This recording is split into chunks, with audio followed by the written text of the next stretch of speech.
I'm going to do a very quick video on a simple cast on for the Singer 321. I'm putting on my sinker plate at the front. I'm putting the weaving brushes in. Tighten up. It is in stockinette. I'm going to set my tension for the yarn that I'm going to use. I'll just put it on to a 6, just wanting something loose.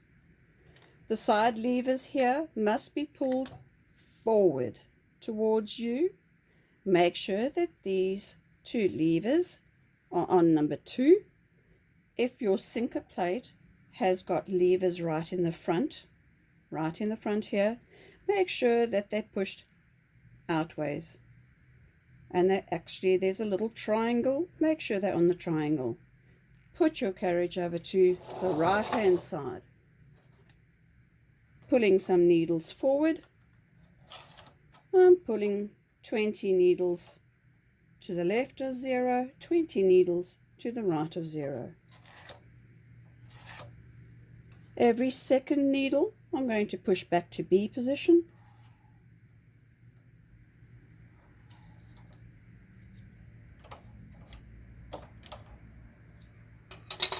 I'm going to thread my yarn, threading the yarn into the sinker plate.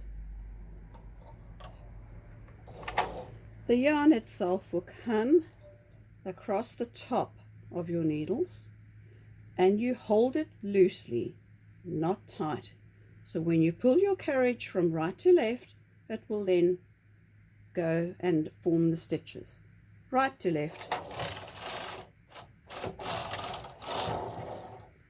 Your finished edge cast on, it's finished. You can carry on knitting normally for a few rows, or if you wanted to at this stage, you could actually now take out your weaving brushes. So what I'm going to do is take out the weaving brushes, holding the sinker plate so it doesn't fall. Weaving brushes come out.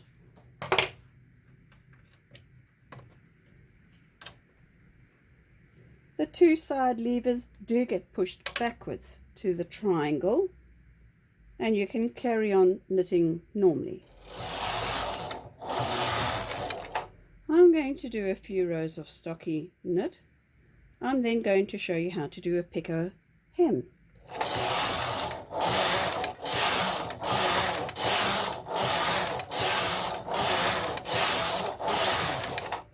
Picot hem is when you are taking every second needle and you're transferring it across.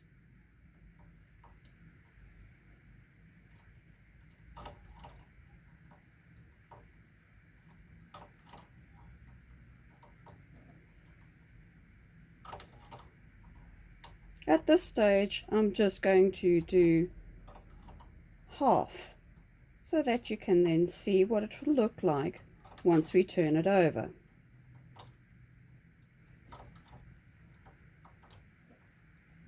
Pulling forward, transferring over. Pulling the needle forward, transferring it over. Pulling forward, transferring over. As you can see, I was holding down on the bottom one so it doesn't jump up. The other important thing to remember is that these needles that were pushed down, that don't have any of the yarn on it, needs to be put back into working position, into the B position.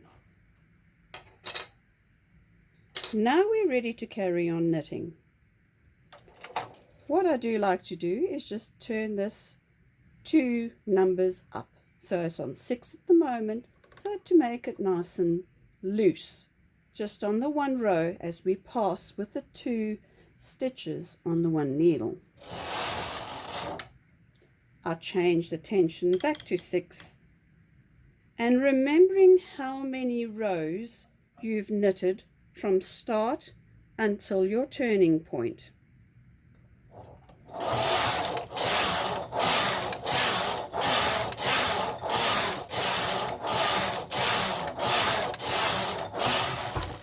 You need to remember the exact same number of rows. If they aren't the same number, you find when you turn over, it doesn't make a nice little hem. Now, doing your hem, you're just going to take the end, you're going to thread it through, just the very end bits here, and you would then put it onto your needles. So normally what I would do, put them onto the one side first, put them onto the other side first, and these are very nice big loops on the end of the stitching, so it makes it easier just to put them onto the needles. By putting them on either end, it's just to make sure that we're going to have it evenly spaced.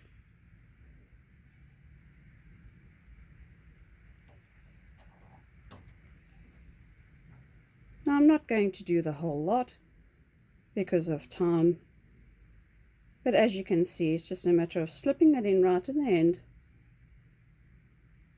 and getting them on to the needles. Right, once you've got everything attached and you want to just do a few plain rows, again, you just remember you've got 2 stitches on the needles. It will be hard to pull the carriage over for the first time, so it might stick a little bit. I'm just going to do a few rows of the stockinette. Now I'd like to do a pattern, so I'm taking punch card number 7, putting it into the punch. It's on the stop button at the moment. When it's on the stop, the little dot, and you try and move this round lever or round button, it's not going to move. You need to have it on the triangle. This will allow it to actually feed the punch card in. Once your punch card is fed through, bend it over and put these on. I normally put it into the back ones first, just to make it a bit easier to get on. Sorry.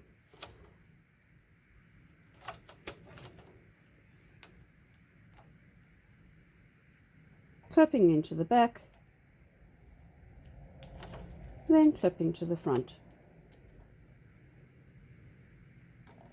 Push them on. Do the same for the other side.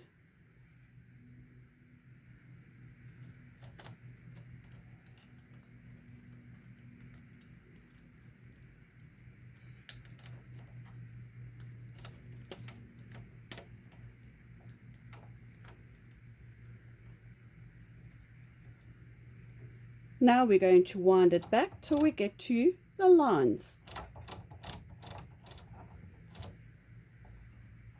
There's the lines. Put it back into the stop. It's going to show you the pattern that is going to be knitting. I want to do tuck stitch. So the first thing I'm going to do is I'm going to move it from left to right. I'm then going to put it into tuck stitch. I'm then going to release this lever. Now tuck stitch does like a little bit of weight. So I'm going to take some weights, hang on the weights,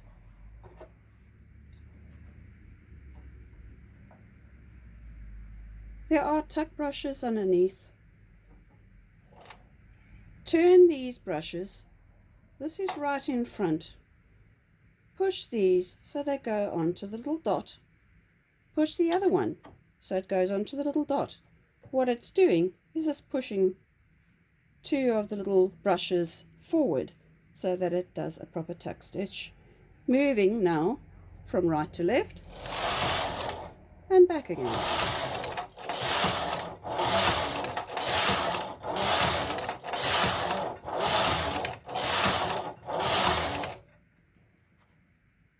This will then create a lovely tuck stitch. I'm going to do a few more rows.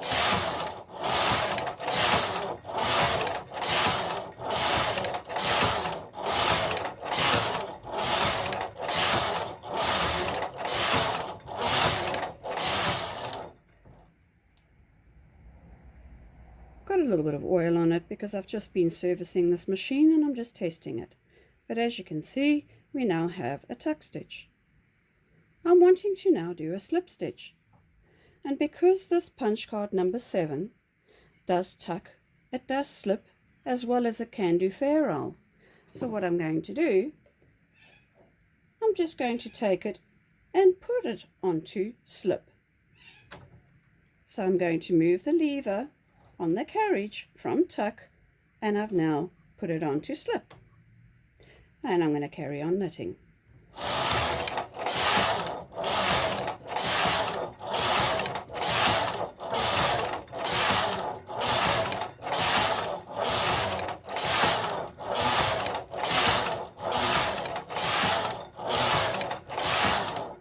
Let's take our weights because we're starting to get quite low for the weights. We're going to take our weights, just hang them a little bit higher. And let's do a few more rows.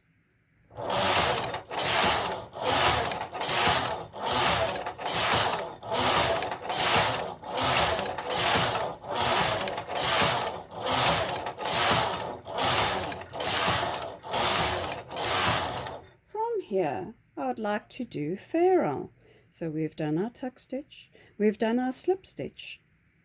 Now we're going to start with our Fairisle stitch. And we're going to feed through another color. So I've got a blue. And how we would normally do this if we weren't doing the different stitches, we're just going to do a few rows of stockinette. And again, we would put it onto stockinette, push the stop button because we're not going to be doing any patterning. And don't forget to take your 2 levers right in the front of the sinker plate and push them back to the triangular position. And we're going to carry on knitting.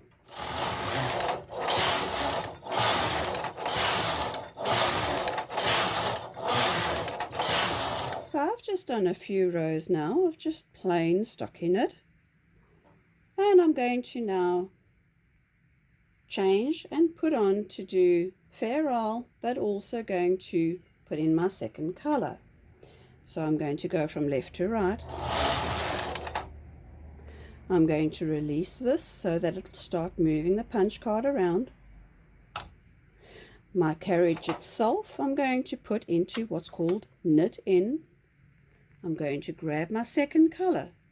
My second color is going to come into the front and it's going to go where it says 2.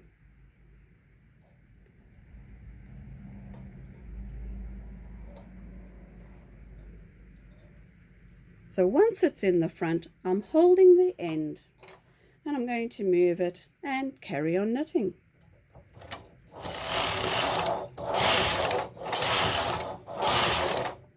Now I'll do a good few rows because when it comes to knitting the different stitches, the tuck stitch and the slip stitch can be seen when it's facing you. But when it comes to doing Fairisle, you will only see it on the opposite side. So once we take our knitting off, you'd then be able to see the Fairisle pattern. So I'm going to carry on and do a few more rows.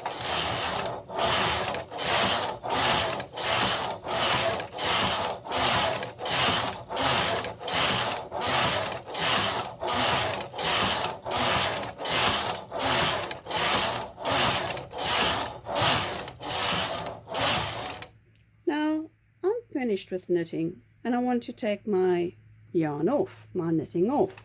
All I'm going to do now is just break off the end. Break off the end of the green. I like to use a peg. Put a peg on and then it doesn't go all the way up. Holding the yarn, taking it from right to left, and you can put it on stop if you like to. That takes the knitting off. Taking off the weights. So there we have it. There's your Fairisle. On this side you're not going to see the slip stitch or the tuck stitch, but you do see your Picot Hem. So that's what the Picot Hem looks like. It's a very pretty little edge, but if you don't like the Picot Hem, when you fold over and you just get a plain edge. The knitted inside, so those are the few that I transferred over. That also gives you a nice finished touch. This is obviously on the inside of your garment. There's your tuck stitch. There's your slip stitch. Doing a bit of plain knitting. If you're wanting to do your turned over hem and then followed by a tuck stitch, you would have to remove your knitting off, and you would use a garter bar to do that. When you take your knitting off its needles, you would have to turn it around, put it back onto the needles, and then knit tuck, so that you won't see the seam that your turned over seam that you've done, and you would see that side, which is a lovely finish, and then it would actually then go into tuck stitch or slip stitch. Fairisle, of course, is on the correct side. So if you were to do your little scalloped edges, you could just go into a Fairisle, and that will just give you a nice finish. I hope this helped some people with just learning how to knit on the machine.